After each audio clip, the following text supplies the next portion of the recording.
The night air out here, it's got this way of carrying sound, you know?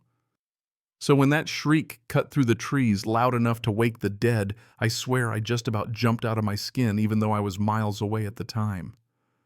Glass shattered somewhere inside my cabin, and then all hell broke loose with alarms blaring, lights on the property flashing like a busted-up Christmas display, flickering everywhere at once.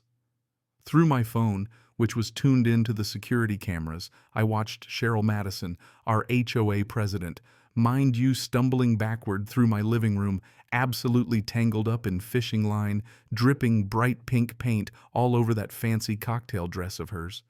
She looked like a nightmare clown from a kid's party gone wrong, and honestly, the horror on her face worth every penny I'd spent prepping that place. Let me back up a sec. My name's Marcus Chin, and after 15 years in military intelligence, all I wanted was a little peace. Just me, my dog, and my wood-carving tools. That cabin sitting on 5 acres of real wild woodland just outside the so-called Pine Ridge HOA boundaries felt like the first real freedom I'd had in decades.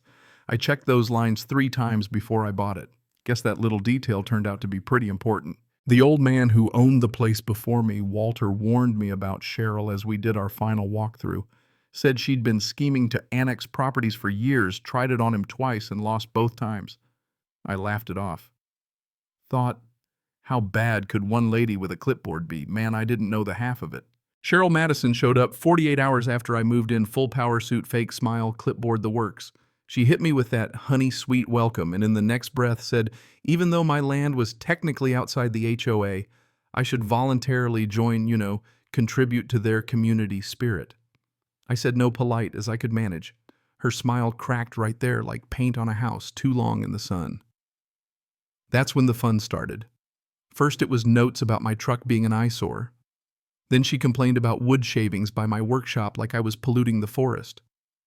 When that didn't work, she started spouting off about my security cameras violating some made-up privacy ordinance. Each time I just reminded her with a grin, not part of your HOA, Cheryl. I could see it driving her nuts. But the real war kicked off when I skipped her precious mandatory summer social. She called, said I needed to show up for the sake of community cohesion. I told her I had a commission due and hung up.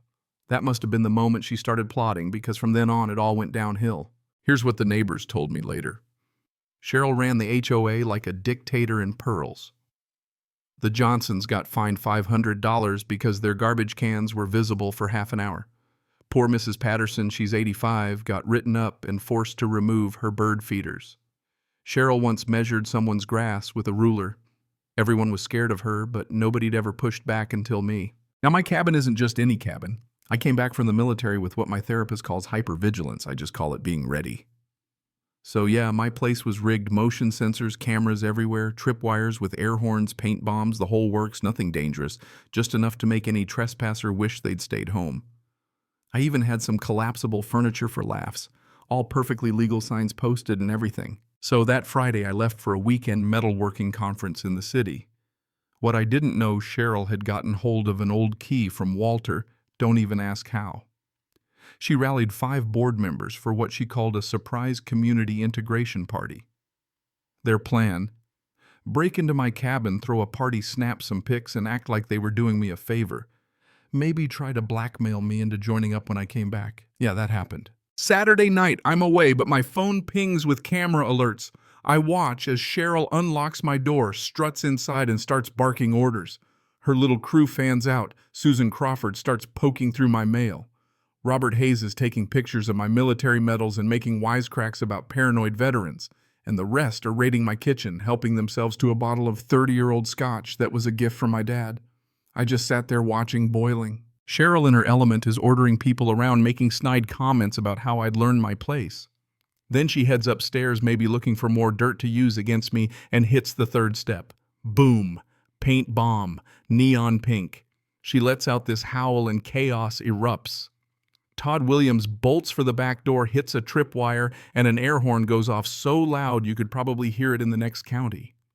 Janet Sullivan flops onto one of my rigged chairs, which collapses and dumps her on the floor. The place turns into a 3-ring circus, paint bombs, popping strobe lights, flashing alarms, wailing, all caught in HD on my cameras. Neighbors are out in the yard by now, some calling 911, others filming the spectacle. Cheryl's trying to bark orders, but nobody's listening. She charges down the hall, probably thinking she can salvage some dignity, and walks straight into my masterpiece, a net trap, the kind for wild hogs. Up she goes 3 feet off the ground, dangling paint streaming down her face, screaming her head off. By the time I get the last alert, I'm already tearing down the highway, blowing past every speed limit. When I pull up, there are police cars, neighbors everywhere, and chaos pouring out the front door. I nod at Officer Martinez. Good guy, met him when I moved in, and step inside to see the carnage. Pink and yellow paint everywhere, chairs in pieces, scotch gone, and Cheryl hanging there still yelling about lawsuits and assault. That's when I pulled out my phone and showed Martinez the live footage, Cheryl key in hand, letting herself in, instructing her minions, ransacking my stuff. She tries to talk her way out, says it's a misunderstanding, claims she thought I'd given her permission or that the HOA had some magical new authority over my place.